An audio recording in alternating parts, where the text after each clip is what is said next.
Fala aí, galera do canal Botafogo Digital, eu sou Carlos Albuquerque e sabadou por aqui, aliás, tá abrindo um sol bem bonito. Mais cedo ali, em torno de 6h30, 7 da manhã, tava nubladão, tava aquele tempo esquisito. Eu achei que ia ficar assim o sábado inteiro, mas graças a Deus, né? Sábado a gente merece, né? Um dia de sol, né? Típico dia de verão, né? Vai esquentar a chapa. Galera, vai esquentar a chapa também na lateral direita do Fogão. Damian Soares, né? Damian Soares, tentando fazer a pronúncia correta, né? Damian Soares é o camisa 22, El Zorro, né? Foi apresentado ontem, coletiva de imprensa ali, teve momentos até engraçados, né? Inclusive, perguntaram para ele o motivo do apelido Zorro e ele meio que disse, é uma brincadeira tal, que não dá para contar aqui. Enfim, El Zorro, Damian Soares, um cara muito experiente, 35 anos, né? Com quase 300 jogos na La Liga defendendo o Getafe, né? Então, inclusive o Mazuco falou, né? Brincou, tomara que ele chegue a esse número aqui no Botafogo, mas vai ser, claro, bem difícil, até porque ele tá vindo para 2 temporadas, né? Digamos que aí faça 2 temporadas completas como titular, né? Que se espera isso. Ele chegaria, talvez, ali uns 120, 130 jogos, né? No máximo. Mas, de qualquer maneira, um jogador com vasta experiência e me passou muita confiança, né? Carlos, mas não tá vindo de um grande time, né? Mas tá vindo de uma liga muito importante. Esses últimos 8 anos que ele atuou por lá, a gente sabe da importância, da força do futebol espanhol, por mais que a gente tenha ali 2 a 3, se for considerar o Atlético de Madrid, times realmente grandes, né? Gigantes do futebol, Real Madrid e Barcelona, naturalmente, mas um cara cascudo, né? Futebol uruguaio. Ele falou também dos ídolos, né? Uruguaios do Botafogo, especialmente citou o Louco Abreu, né? Como também uma influência de jogadores de sucesso do Uruguai. O Botafogo que hoje também tem no elenco, né, além dele, o próprio Matheus Ponte e o Diego Hernández, tá? Ele foi perguntado também, não só pelo projeto, que aí ele comentou, né, aquela tradicional fala, né, alegria muito grande de chegar aqui no Botafogo, que sabe da grandeza do clube, da tradição, né? Perguntaram para ele também sobre o jogador brasileiro, que ele enfrentou recentemente, o Vini Júnior, né, no jogo com o Real, e aí ele falou, bom, todo mundo sabe do talento do jogador brasileiro e que ele vai ser o cara de sempre, um cara que defende o dele, né? Inclusive também ele foi questionado sobre a questão de ser um jogador ali, enfim, que discute com o árbitro, né? Que até catimba, né? Foi falado, aqui no Brasil se fala catimba, né? Tal. E ele não negou, tá? Não negou, ele falou, olha, eu defendo sempre defendo o meu lado. Então, a gente já imagina que vai ser um lateral que não vai se assustar com nenhuma situação, né? Muito cascudo mesmo, como eu disse, e que eu acho que vai, espero, né? É um achismo / esperança. Vai resolver o problema da lateral direita do Botafogo. O Botafogo vai dar um salto de qualidade, né? Do que era no passado com o argentino Di Plácido. O Di Plácido teve ali o seu momento, né, no Brasileiro, chegou a marcar um gol contra o Bragantino, no Nilton Santos, mas o Di Plácido, com todo respeito, né, ficou até mais como uma figura folclórica, um cara muito querido ali no grupo e tal, mas que acabou tendo suas falhas ali importantes, né, no decorrer do Brasileiro. Espero que o Damian Soares dê conta do recado, lembrando, né, foi falado também na coletiva, de que ele vai ser uma influência muito boa para o próprio compatriota dele, o Matheus Ponte, né? Matheus Ponte que começa a dar uma resposta, né? 2 jogos aí, diante do Flamengo e Volta Redonda também, indo muito bem. E a gente lembra que ainda tem o Rafael, né, em período aí final de recuperação. Então, boa sorte para o Zorro, camisa 22, né? Camisa 22 que ele vai atuar. Galera, a Ferge, como tem sido aí de praxe, convocou representantes de Botafogo e Vasco, tá? Para escolha, né? Como era feito antigamente, há muitos anos atrás. Tem um cabelo aqui. E chamou os representantes de Botafogo e Vasco. Só que o Vasco está num momento de antagonismo, digamos assim, com a Ferj, né? Então o Vasco não mandou representante, né? Tá aquele assim, tá do contra o Vasco, né? Não mandou representante e o Vasco não foi atendido. O pedido do Vasco era que tivesse um árbitro de fora do Rio de Janeiro, um árbitro FIFA, se possível, né? De acordo com o que aconteceu, de fato, o Vasco foi prejudicado no último clássico com o Fluminense. Consegui resolver o cabelo aqui entrando na boca. Então, o Vasco tentou até anular a partida do Fluminense. Isso aí também já foi refutado, tá? Então, foi só um representante do Botafogo. A Ferj emitiu uma nota tentando ali apaziguar, dizendo que está com as portas abertas sempre para o Clube de São Januário e tal, mas foi indicado o senhor Wagner do Nascimento, que já atuou algumas vezes nesse Carioca, nenhum jogo ainda do Botafogo. Do Vasco apitou, se não me engano, a vitória do Vasco diante do Boa Vista e também o clássico Vasco e Flamengo, que foi 0-0, né, que teve aquele pênalti ali no final a favor do Flamengo, que o Gabriel Barbosa acabou desperdiçando. Então teremos o Wagner do Nascimento apitando domingo, tá? Galera, a Ferj, ela faz ali uma escolha no Twitter, ou ex-Twitter, né, agora X, com a galera, né, seleção da galera da rodada, que é mais uma coisa ali para manter o pessoal com interesse no Carioca. E o curioso é que o Botafogo, apesar da vitória de 3-0, só teve um jogador entrando na seleção da galera, que foi o Jefferson Savarino. Acho também que o torcedor botafoguense não está muito disposto a ficar votando em enquete, em coisas do tipo, né? Não está motivado para isso, né? Então talvez seja a explicação. Só o Savarino na seleção da rodada, né? De fato, o Savarino foi o destaque alvinegro. Se ele não entrasse também, aí já seria demais, né? Os outros jogadores que a Ferj propôs ali como candidatos, né, nas suas respectivas vagas, mas que não foram escolhidos, foram justamente o Gatito Fernandes, que de fato fez uma boa partida, o Matheus Ponte, o Bastos, autor do primeiro gol da vitória do Botafogo, o Hugo e também o Thiago Nunes, treinador, tá? Também concorriam, mas foram superados aí. Enfim, é uma coisa lúdica, né? Essas enquetes aí. Gente, Segovinha, eu tô tentando descobrir, se você souber, comenta aí embaixo, se vai ter algum canal do YouTube, alguma coisa, que a gente consiga ver o jogo do Molenbeek. O Carlos Molenbeek tá péssimo, né? Inclusive demitiu recentemente o Cláudio Caçapa. Mas a Segovinha pode fazer a sua estreia nesse sábado, ele foi finalmente aí relacionado, né? Vai ser a estreia também do novo treinador. Sabe quem é o novo treinador do Molenbeek no lugar do Caçapa? Bruno. É só para deixar todo mundo arrepiado, né?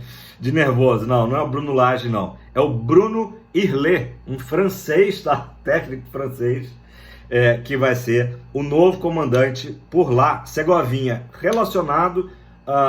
O Felipe Sampaio não joga porque foi expulso, né, no 4-0, que culminou aí com a demissão do Caçapa. E também estão relacionados o Souza. Gente, o Souza foi em definitivo, tá, para o Molenbeek. Não está emprestado não, ele foi em definitivo para o Molenbeek. E o Carlos Alberto, esse sim está emprestado, assim como o Segovinha.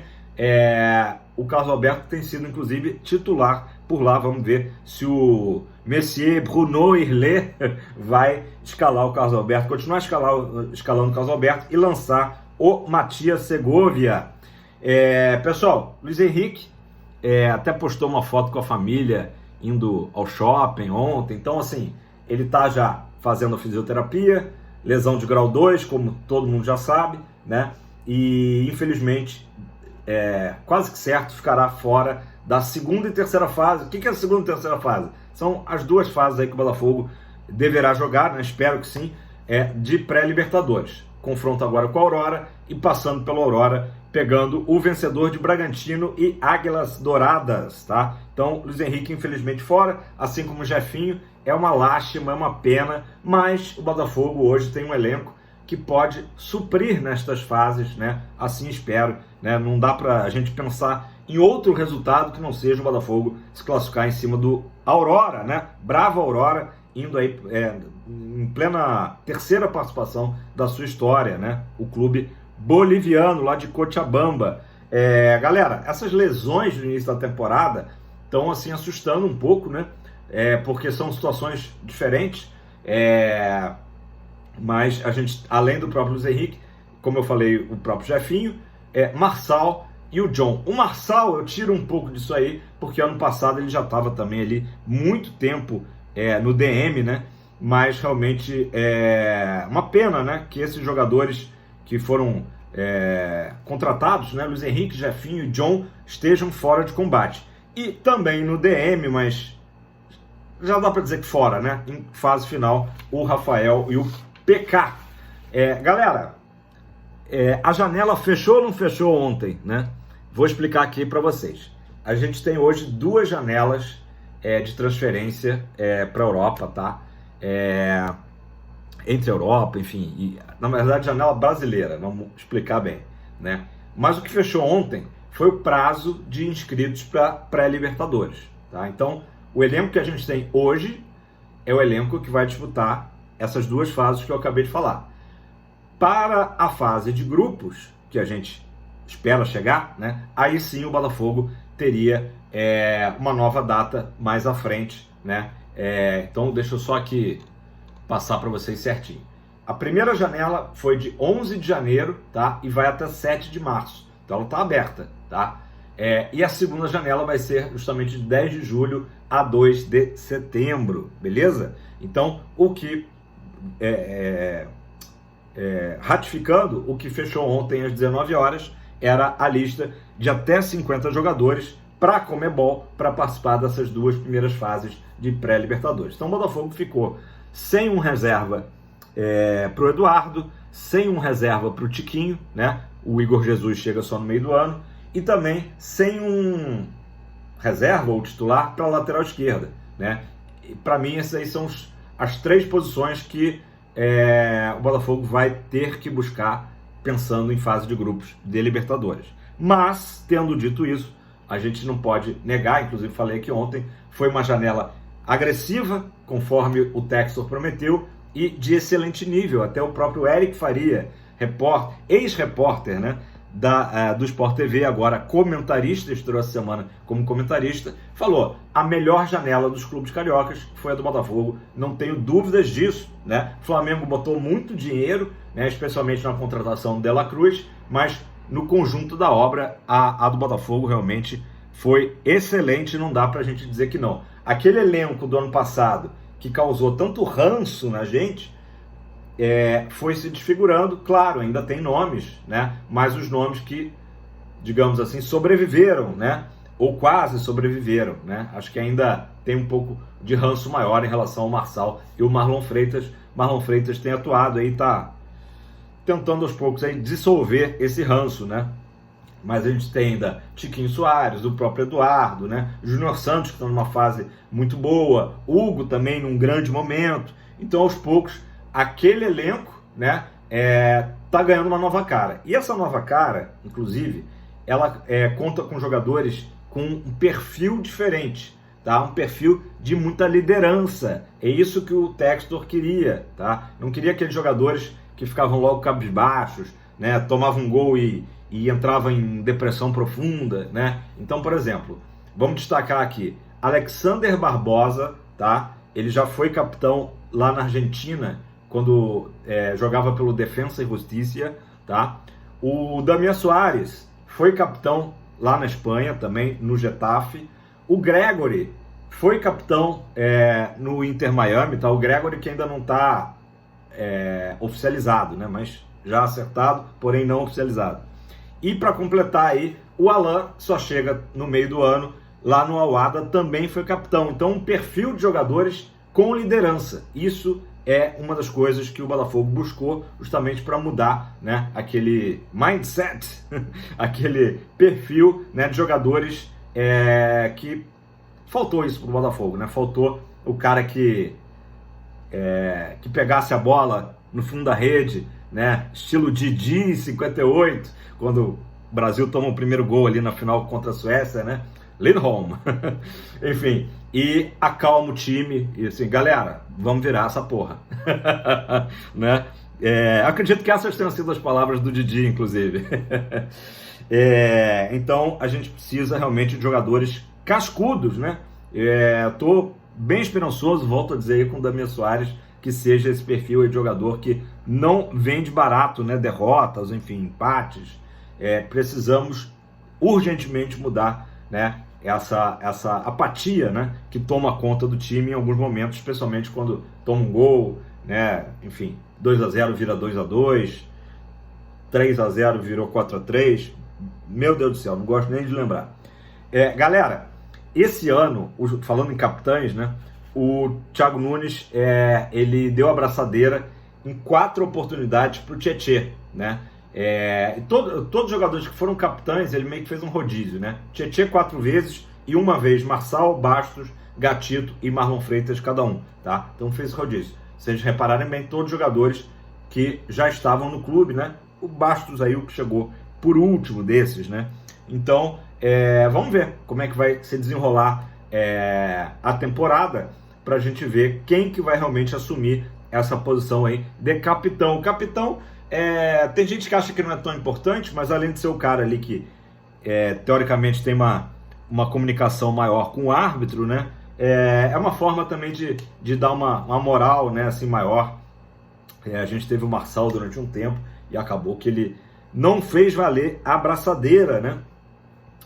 Galera, fechando aqui o vídeo, eu vou falar aqui do Aurora, né? O Bravo Aurora, ele vai ter uma certa vantagem em relação ao Botafogo. O Botafogo vai ter que, talvez, mandar um time alternativo no domingo a campo, diante do Vasco. Um jogo que o Botafogo não pode perder se quiser se classificar para as semifinais do Campeonato Carioca.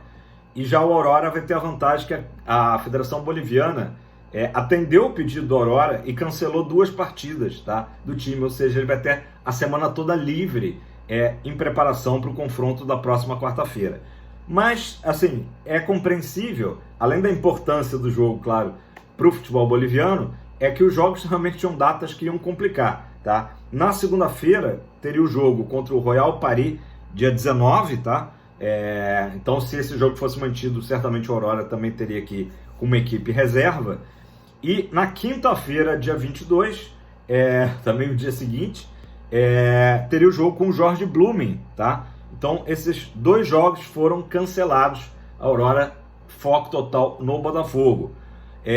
O único jogo que a Federação Boliviana manteve é justamente o clássico lá de Cochabamba. Como tem time chamado Jorge, né, na Bolívia, acabei de falar do Jorge Blumen, tem o Jorge ou Jorge Wilstermann, né, que é até mais conhecido nas competições sul-americanas. Então o clássico Aurora e Jorge Wilstermann.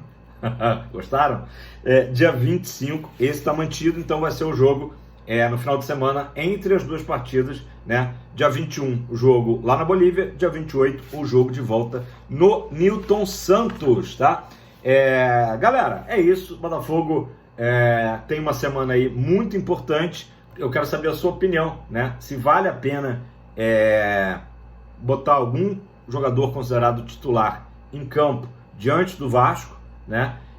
Ou se a gente deve ir com uma equipe totalmente reserva, beleza? Já deixa o seu like, faça seu comentário, não esqueça de se inscrever no canal, a gente precisa muito disso para continuar crescendo, para a plataforma entender, vocês já sabem, né? Que é um canal com conteúdo aí relevante para nós alvinegros, beleza, galera? Grande sábado para todos, final de semana agora com sol, né? Do jeito que o carioca gosta. Mas se você está em qualquer parte do Brasil, do mundo, que seja também com tempo bom, beleza? Abraço, valeu!